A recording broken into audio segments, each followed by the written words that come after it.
la semana pasada vieron Isaías, ¿no? Y hoy vamos a estar hablando acerca del profeta Jeremías. Eh, Evidentemente, abarcar todo este libro del profeta Jeremías en el tiempo que tenemos para la clase es imposible, así que simplemente vamos a dar una mirada a ciertos puntos importantes del libro que pueden ser de bastante utilidad para entender, interpretar el libro del profeta y especialmente para al final sacar alguna especie de reflexión para nosotros, ¿no? Que podemos aprender de la vida del profeta Jeremías y de lo que enseña. Entonces, obviamente, para estudiar todo el libro de Jeremías necesitaríamos mucho tiempo. Vamos a dedicarnos en detalles específicos hoy que van a ser, que pueden ser útiles para nosotros. Y lo primero que debemos hacer al momento de acercarnos a un texto bíblico es analizar un poco su contexto, ¿ok? Su contexto histórico. El contexto histórico nos ayuda a nosotros a definir muchos límites al momento de interpretarlo. Bien, el contexto histórico nos ayuda a nosotros a enmarcar un poco el momento, el lugar en donde se genera el libro o la carta, si estuviéramos hablando de una carta del Nuevo Testamento, en este caso el libro de Jeremías, del profeta Jeremías. Y vamos a ver algunos detalles que son importantes que lo tengamos en cuenta. En primer lugar, el autor y la fecha.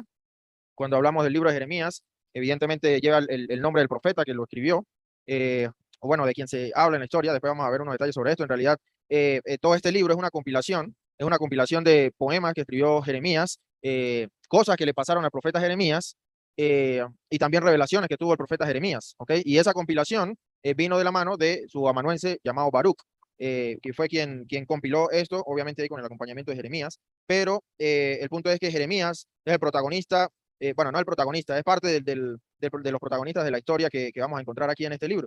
Entonces, la misma Biblia, y cuando leemos en el capítulo 1, dice que Jeremías fue llamado a ser profeta en el año 13 del reinado de Josías, ¿ok? En el capítulo 1, verso 2, encontramos ese dato, y eso fue aproximadamente en el año 627 antes de Cristo, ¿ok? Ahora, ¿por qué es importante saber esto? Resulta que en el libro de Segunda de Reyes, nosotros vamos a encontrar ya el final de la historia del pueblo de Israel como nación. Israel se había conformado por 12 tribus. Esas tribus se dividieron después de que muere Salomón, se dividen y queda un reino del norte y un reino del sur. El reino del norte fue destruido hace mucho tiempo atrás, antes de Jeremías. Queda el reino del sur y ese reino del sur también termina destruyéndose, ¿ok? Y Jeremías, el profeta Jeremías, está viviendo específicamente ese momento de la historia de Israel, ¿ok? Cuando el segundo reino, el reino del sur, va a ser destruido. Entonces, él está ubicado en ese periodo de tiempo. El rey Josías fue un personaje interesante porque dentro de la línea de los reyes descendientes del rey David, vinieron muchos que hicieron desastres, hicieron cosas muy malas.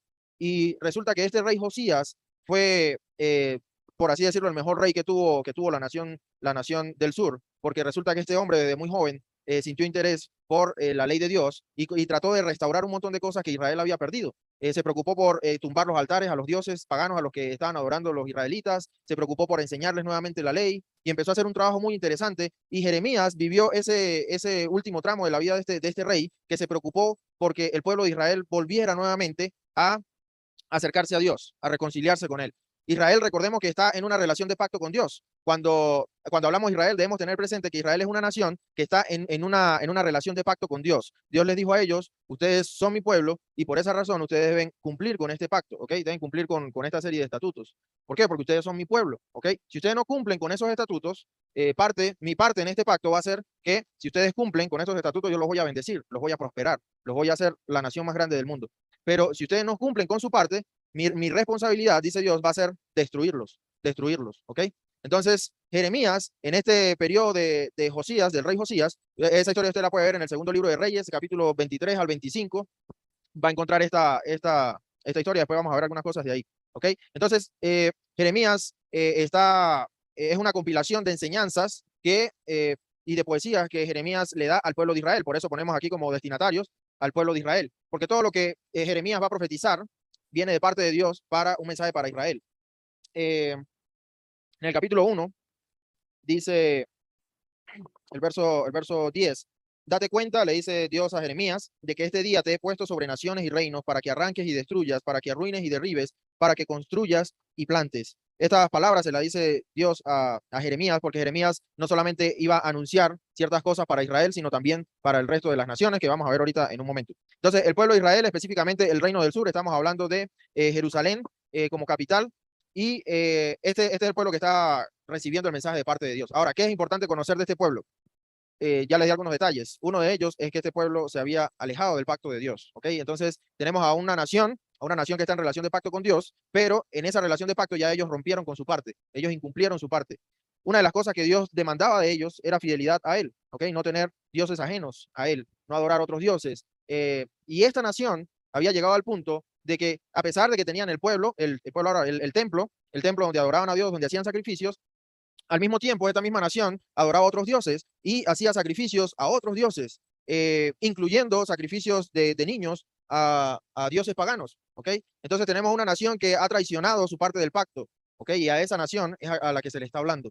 Una nación que no está cumpliendo con su parte del pacto que había establecido Dios con ellos. Entonces Israel había roto el pacto de Dios practicando la idolatría y al mismo tiempo también habían entrado en una burbuja de injusticia social, ¿ok?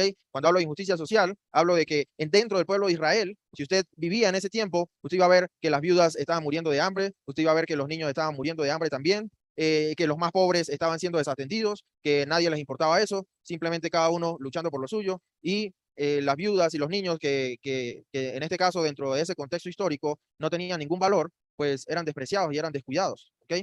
Entonces Jeremías va a escribirle, va a hablarle, va a dirigirse a este pueblo. Entonces, ya habiendo entendido ahí un poco el contexto histórico, vamos a entrar en detalle sobre el libro y algunos mensajes importantes que vamos a sacar de ahí. Rápidamente podemos observar una estructura del libro en 4 partes, lo vamos a dividir en 4 partes. Eh, y estas 4 partes van a abarcar diferentes mensajes, ¿no? Una primera sección del libro de Jeremías, nos vamos a encontrar con Jeremías predicándole a Israel y anunciándoles, acusándolos por las cosas que ellos están haciendo y advirtiéndoles sobre algunas cosas que el Señor va a hacer o que el Señor iba a hacer con ellos como nación. Entonces, en la primera parte, la primera sección, la vamos a encontrar desde el capítulo 1 al capítulo 24, ¿ok? En ese capítulo, en esa serie de capítulos, tenemos en primer lugar el llamado de Jeremías, y cuando les leí el verso 10 del capítulo 1, fíjense que Dios le da este llamado a Jeremías en 2 partes. Una de ellas tiene que ver con arrancar y destruir, arruinar y derribar. Pero la última parte le dice Dios a Jeremías para que construyas y plantes, ¿ok? Entonces resulta que el mensaje de Dios para el pueblo de Israel tenía 2 dimensiones, ¿ok? Una dimensión que tenía que ver con el juicio y otra dimensión que tenía que ver con la esperanza.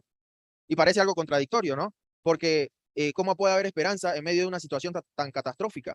Pero básicamente ese es el mensaje que está impregnado en todo el libro de Jeremías, una fusión ahí entre estamos mal y Dios los va a destruir y al mismo tiempo hay esperanza. Ahorita vamos a entrar en detalles con eso, pero quiero que tengan eso en mente, que parte del mensaje de Dios para esta nación, recuerden, una nación que rompió su parte del pacto, que está haciendo las cosas mal, es juicio y también esperanza, ¿ok? Por otro lado, también señala el incumplimiento del pacto por parte de Israel. Recuerden, estoy resumiendo el capítulo 1 al capítulo 24. Pudiéramos ir viendo verso por verso, pero obviamente no nos va a alcanzar el tiempo. Pero quiero que vean que cuando Jeremías le habla a Israel en esta primera sección, resulta que Jeremías está mostrándole qué es lo que ellos están haciendo mal, ¿sí? Les hablaba de las injusticias sociales y les hablaba de la idolatría. Esas 2 cosas especialmente son cosas que definen el comportamiento de Israel en este periodo de tiempo. ¿Ok? Entonces, ¿se acuerdan del rey Josías que vino a ser, que les mencioné hace un ratico? Él vio que Israel necesitaba un cambio y él trató de acercar al pueblo, la nación, a este cambio. Pero resulta que la nación estaba tan contaminada que por más que el mismo rey trató de hacer que el pueblo volviera a Dios, una vez que él se muere, todo esto se echa para atrás otra vez y se daña. Porque la nación no había entendido que tenían que reconciliarse con Dios y tenían que afianzarse nuevamente en el pacto que habían hecho con él. Entonces, estaban haciendo un montón de cosas que estaban muy mal, comenzando por el hecho de que estaban adorando a otros dioses y que eran capaces incluso de sacrificar a sus niños para dárselos a dioses paganos. Y por otro lado, entre ellos mismos como nación estaban haciendo cosas entre ellos dañinas, ¿no? Lo que les hablaba de las injusticias sociales.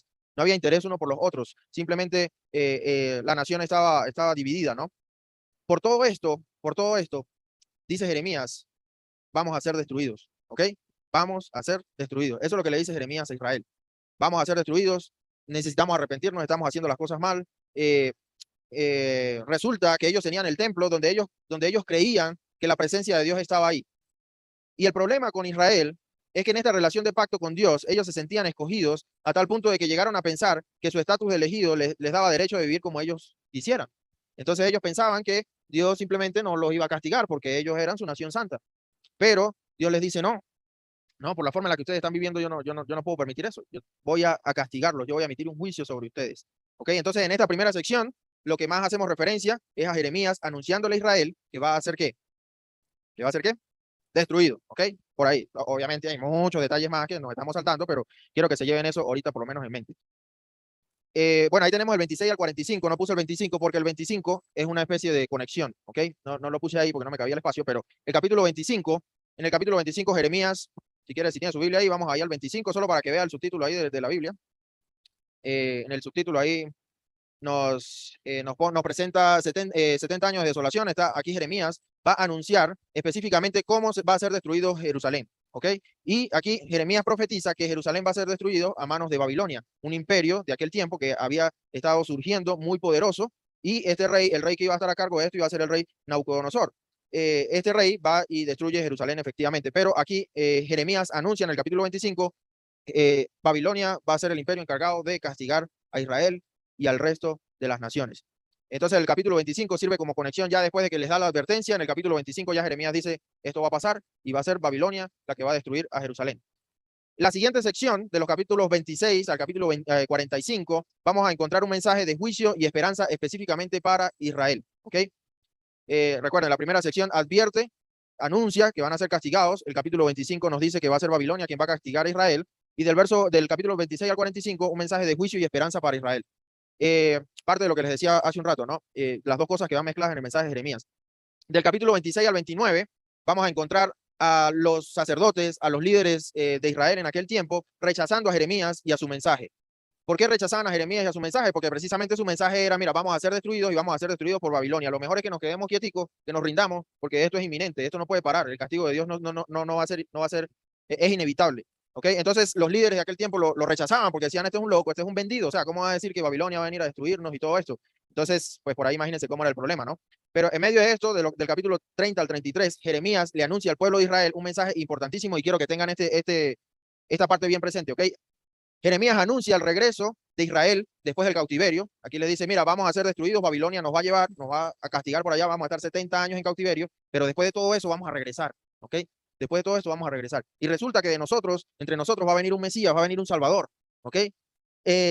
Y algo importante que anuncia acá en los capítulos 30 al 33 es la llegada de un nuevo pacto, y esto sí lo quiero leer. Acompáñenme en el capítulo 31. En el capítulo 31, verso 31, escuchen bien esta palabra de Jeremías que le dice al pueblo de Israel: vienen días en que haré un nuevo pacto con la casa de Israel y con la casa de Judá.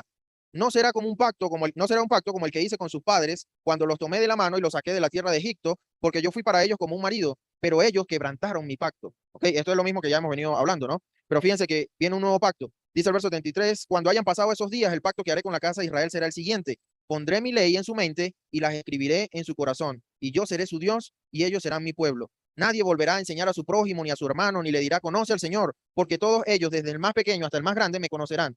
Y yo perdonaré su maldad y no volveré a acordarme de su pecado.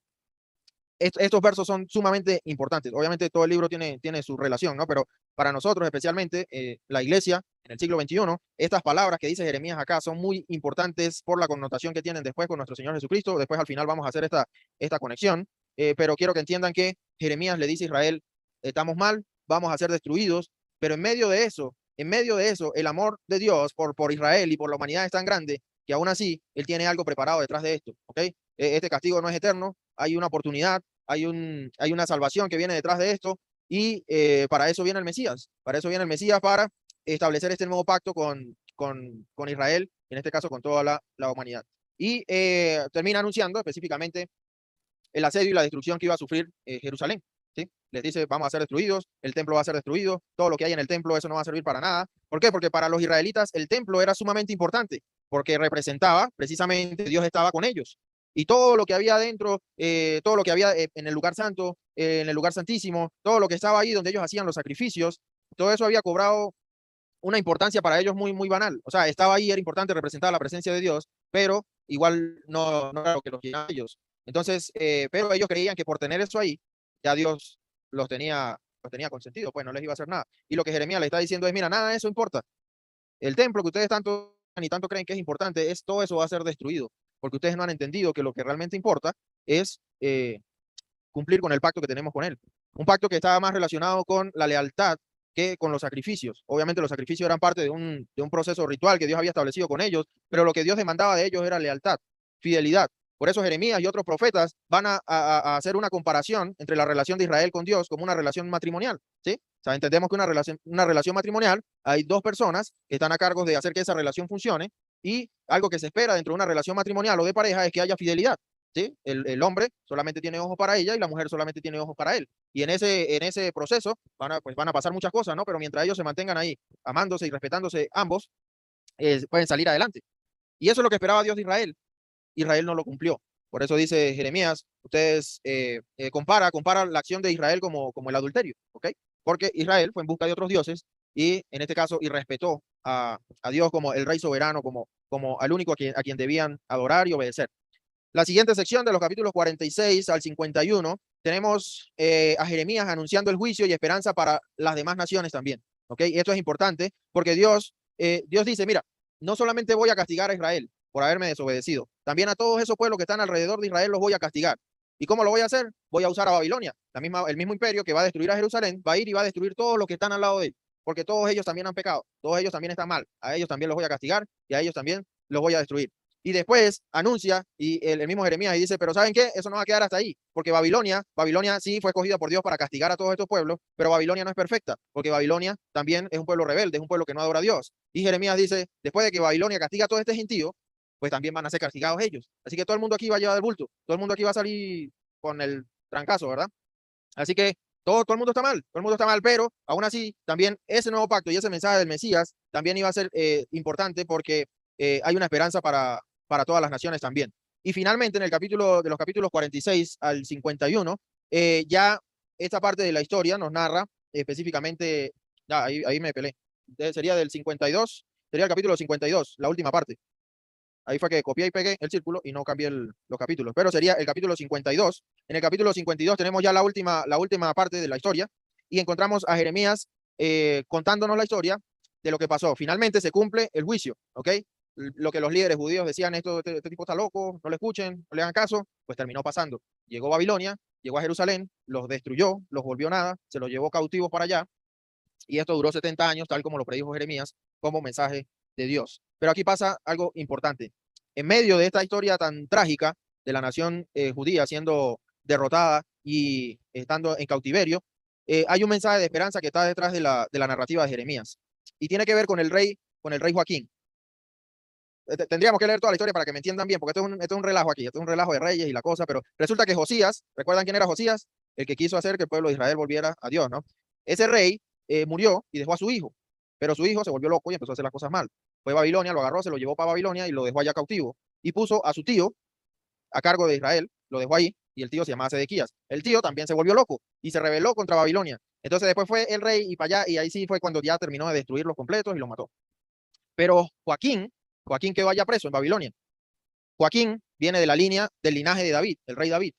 Ese linaje que Dios le prometió un día que de su linaje iba a venir el Mesías.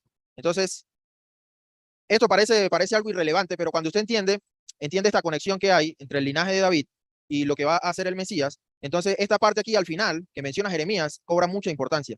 Porque Jeremías nos dice que, vamos a leerlo en el capítulo 52, dice en el verso 31, a los 25 días del mes duodécimo del año 37 del cautiverio de Joaquín, no sé cuánto es, hay que ponerse a sumar y restar para ver cuándo es, pero Joaquín, rey de Judá, es decir, en el primer año del reinado de David, qué enredo para contarnos aquí cuándo es la fecha, dice, este reivindicó al rey Joaquín de Judá y lo sacó de la cárcel. Escuche bien. Dice el verso 32 que este rey solía conversar con él amigablemente y hasta ordenó que pusieran su trono sobre los tronos de los otros reyes que estaban con él en Babilonia. También ordenó que le cambiaran la ropa de prisionero y durante todo el resto de su vida Joaquín comía siempre a la mesa del rey. Todos los días de su vida y hasta el día de su muerte, Joaquín recibía sin falta una ración de parte del rey de Babilonia. Fíjense, Israel fue destruido, ya el templo quedó vuelto nada, ya no había ningún templo, ya no había nada. Ya Dios había demostrado que no estaba con Israel. ¿Ok?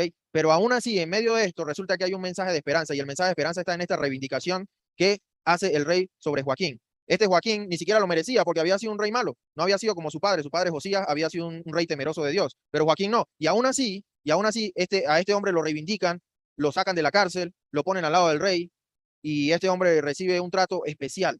¿Ok? ¿Y por qué Jeremías termina con este mensaje? Precisamente porque esto representa un mensaje de esperanza para la nación de Israel. Una nación una nación que por su rebeldía, por su idolatría, por su deshonestidad y por todos los pecados que tenían, habían sido destruidos. Y cuando nosotros lo vemos desde ese punto de vista, decimos, bueno, pues Israel no tiene ningún derecho de exigir nada. Pues bueno, este rey no tenía ningún derecho de esperar nada, pero aún así fue reivindicado. Israel, la promesa que Dios le había hecho a Israel era, los voy a castigar con todo, no va a quedar nada de ustedes. Pero aún así, después de todo eso, yo los voy a volver a levantar. Yo les voy a mostrar mi amor y mi misericordia nuevamente. ¿Ok? Ahora, ya resumimos Jeremías. Súper rápido, ¿no? Vamos a ver cuánto tiempo nos queda. Sí, igual. Bien, 10 minuticos. 10 minuticos para ver con qué nos comemos esto. ¿Qué hacemos con todo esto que acabamos de resumir? Bien, número 1. Aprendemos en Jeremías que Dios es soberano. ¿Ok? Nuestro Dios es soberano, todopoderoso, es quien tiene la última palabra, ayer, hoy y siempre. Y es el único que merece nuestra lealtad absoluta y nuestra humillación, nuestra humildad. Israel tenía una relación de pacto con Dios, pero no entendió que Dios era el único que merecía su lealtad. Entonces iban detrás de otros dioses buscando para que esos dioses también le proveyeran. No era que ellos rechazaban a Dios. Ellos tenían a Dios ahí en el templo y lo adoraban y todo el cuento. Pero ellos no se sentían conformes con él. Siempre estaban buscando la bendición y la ayuda de otros dioses. ¿Ok? A veces no entendemos por qué, pero el contexto de ellos es muy difícil al nuestro. La forma en la que ellos entendían el mundo es muy diferente a como nosotros lo entendemos ahorita. Todos nosotros hemos sido criados y crecidos en una cosmovisión monoteísta. No sé, bueno, no voy a decir porcentaje porque sería mentira de parte mía, pero la gran mayoría del mundo crece en un contexto monoteísta. Muy pocos países, ciudades creen en diversos dioses. Pero cuando estas personas estaban en este periodo de la humanidad, ellos definitivamente creían que había muchos dioses, ¿ok? Y lo único que Dios le estaba diciendo era, mira, si ustedes creen que hay 10.000 dioses, no me interesa, pero de esos 10.000 dioses, el único que ustedes van a servir y adorar es a mí. No busquen a más nadie. Solo quédense conmigo, porque yo los voy a bendecir y los voy a prosperar. Ellos no entendieron esto y no lo cumplieron, y por eso Dios los castiga. Entonces, ¿qué aprendemos de Israel? Que no entendió la posición que tenían de privilegio ante Dios y que necesitaban darle toda su lealtad a Él. ¿Ok? ¿Qué aprendemos nosotros de Israel? Pues precisamente, como dicen por ahí, hay que aprender de los errores de los demás para no cometerlos nosotros también. Entonces aprendamos que Dios es el único que merece nuestra lealtad. A veces la soberbia nos gana, así como Israel creía que porque tenían el templo y porque daban sacrificio y todo lo demás, ellos creían que ya estaban bien. A veces la soberbia también nos gana a nosotros y creemos que estamos en una posición súper privilegiada, ¿no? Entonces, mantengámonos humildes, siempre reconociendo que la lealtad, al único que debemos lealtad es a nuestro Dios, ¿ok? Él es el único digno de nuestra lealtad, de nuestra devoción, de nuestra adoración. No hay nada más importante que Él. No hay dinero que valga, no hay casa que valga, no hay carro que valga, no hay familia que valga, más que Dios. Dios es lo primero y lo principal en la vida suya y la mía. Amén. Entonces, eso podemos aprender de Israel en el libro de Jeremías para nosotros. Segundo, Dios cumple lo que promete. Si Dios dice, te voy a castigar, castiga. Y si dice, te voy a bendecir, también lo hace. Así que Dios demostró en el Antiguo Testamento que Él es un Dios de palabra, que cumple lo que promete. Él le prometió a Israel bendición si se mantenían fieles al pacto, y si ellos hubiesen mantenido fieles al pacto, hubiesen sido la nación más poderosa del mundo. Pero no lo hicieron, así que recibieron el castigo. Ellos tomaron la decisión. Y si Dios ofrece salvación, entonces también la va a dar. A pesar de que Israel hizo todo lo que hizo, y a pesar de que Israel no merecía nada, así como este rey Joaquín al final, Dios dice, yo voy a establecer un nuevo pacto, los voy a levantar, los voy a restaurar. Y cuando usted sigue leyendo, porque van a seguir leyendo la historia de la Biblia, van a avanzar por otros profetas y luego van a llegar al Nuevo Testamento, todos ustedes se van a dar cuenta o van a recordar, porque ya ustedes lo saben, que en el Nuevo Testamento, a través de Jesús, encontramos a Dios cumpliendo esta promesa de que los iba a levantar, que los iba a restaurar, que les iba a dar y les iba a mostrar su misericordia y su perdón. Pero lo bonito de esto es que esa promesa, aunque en este caso va dirigida específicamente a Israel, también aplicaba para todos nosotros, y ahí entramos nosotros en ese paquete de bendición y de salvación, y eso es algo importante que debemos tener presente. Entonces, cuando usted llega al Nuevo Testamento, después de haber pasado por todas estas historias, y usted encuentra a Dios, usted encuentra a Jesús diciendo, hijitos míos, no se preocupen por lo que han de comer, lo que han de beber o lo que han de vestir, porque miren las aves de los cielos, ellas no andan tejiendo nada y ahí no le falta nada, ellas no se preocupan por qué vestir, no se preocupan por comida, ni nada de eso, porque Dios las alimenta. Entonces ustedes no se preocupen, porque vuestro Padre que está en los cielos tiene cuidado de ustedes. Amén. Entonces cuando usted lee eso y usted recuerda cómo Dios se ha mostrado desde tiempos antiguos, usted dice, Dios cumple lo que promete. Y si Dios promete que está ahí para apoyarnos, para bendecirnos, para ayudarnos en los momentos difíciles, Él va a estar ahí. Amén. Pero también cuando usted lee por allá en Apocalipsis, y lee una parte que dice que van a venir unos cielos nuevos y una tierra nueva, resulta que ese cielo nuevo y esa tierra nueva, ¿sabe qué viene ahí con ese combo? Viene un mundo perfecto, un mundo lleno de amor, lleno de paz, lleno de justicia. Y entonces cuando usted está en este mundo llevando del bulto, porque todos llevamos del bulto aquí, cuando usted está en este mundo enfermo, cuando usted está en este mundo complicado por las situaciones de la vida, cuando lo llaman para darle una mala noticia, cuando lo llaman para decirle que las cosas no están funcionando como usted esperaba que funcionara, pues resulta que Dios nos dice, mira, yo sé que estamos pasando por un momento difícil, pero esto no va a ser eterno. Va a venir algo mejor, que ustedes van a disfrutar. Todo eso que ustedes están sufriendo ahorita, eso no va a importar cuando estén conmigo en los cielos. Amén. Eso no va a importar. Entonces, cuando usted cree en un Dios que cumple lo que promete, usted recuerda siempre que a pesar de todo lo malo y lo difícil que podamos experimentar en esta tierra, va a venir un mundo mejor. ¿Quién le puede comprobar eso? Nadie. ¿Quién ha ido para allá, le ha tomado foto y ha venido a mostrársela? Nadie. Pero de eso se trata la fe. Que usted cree en un Dios que cumple lo que promete. Y si Dios me promete a mí un mundo perfecto, vamos a tener un mundo perfecto. Amén. Tercero, el pacto que tenemos con Él ahora está basado en mejores condiciones y por eso debemos valorarlo y respetarlo. Y ahí entra parte de esto, ¿no? Dios cumple lo que promete, pero también espera de nosotros lealtad, ¿ok? Entonces, si nuestro Dios es el único que merece toda nuestra lealtad y nuestra humildad, entonces ahí estamos nosotros para apoyarnos en este mejor pacto, ¿no? Después, cuando entremos en el Nuevo Testamento, ustedes van a profundizar cómo se relaciona esto del nuevo pacto. Ya muchos de ustedes lo saben, obviamente, pero lo recordarán. Lo que quiero que tengan en mente es que Jeremías le dice a Israel, va a venir un nuevo pacto basado en mejores condiciones. Ese nuevo pacto lo estamos disfrutando nosotros hoy, ¿ok? Ese nuevo pacto que Jeremías profetizó hace muchísimos años atrás, usted y yo lo estamos disfrutando hoy. Un pacto que está basado en el amor y en la misericordia de Dios. Entonces es un Dios que nos ha amado desde el principio, que se preocupa por nosotros. A pesar de todas las cosas malas que nosotros hemos hecho, es un Dios que nos ama y que se preocupa por nosotros. Y por eso el punto 4 dice, Dios quiere lo mejor para nosotros y necesitamos aprender a depender de Él en todo momento, ¿ok? A depender de Él. Así que hermanos, pues serían 4 cosas que quiero que se lleven en su corazón hoy, que podemos sacar a partir de las enseñanzas y las experiencias que vivió Jeremías en su tiempo. Bueno, obviamente siempre recordando que todo esto Jeremías se lo expone a Israel y por eso es importante que establezcamos estos principios que pueden ser útiles para nosotros hoy. Así que espero que lo que aprendimos en esta noche pueda ser de bendición para sus vidas, que podamos seguir animándonos al amor, a las buenas obras, porque de eso se trata este nuevo pacto que Dios prometió un día que iba a establecer. Un pacto que fue cumplido a través de Jesucristo, que hoy estamos disfrutando y en este nuevo pacto también hay buenas promesas y mejores promesas que el pacto anterior que hubo con Israel. Confiemos en que Dios va a cumplir esas promesas, ¿ok? Y no hablo de promesas de que usted va a ser millonario, de que su negocio va a ser exitoso, de que nunca se va a enfermar, de que nunca le va a ir mal. No, no hablo de esas promesas. Hablo de las promesas específicas de que a pesar de que somos pecadores, si creemos en Jesús y nos rendimos ante Él, su gracia nos cubre y nos limpia de pecado. Hablo de las promesas de que Él está ya preparándonos una morada celestial. Y hablo de la promesa de que esa morada celestial es hermosa, perfecta, donde no habrá dolor, llanto, tristeza, enfermedad, no habrá nada de eso, hermano. Y ahí vamos a estar nosotros si creemos en Dios y nos entregamos completa y absolutamente a Él. Amén. Dios los bendiga, hermano, que tengan una excelente noche.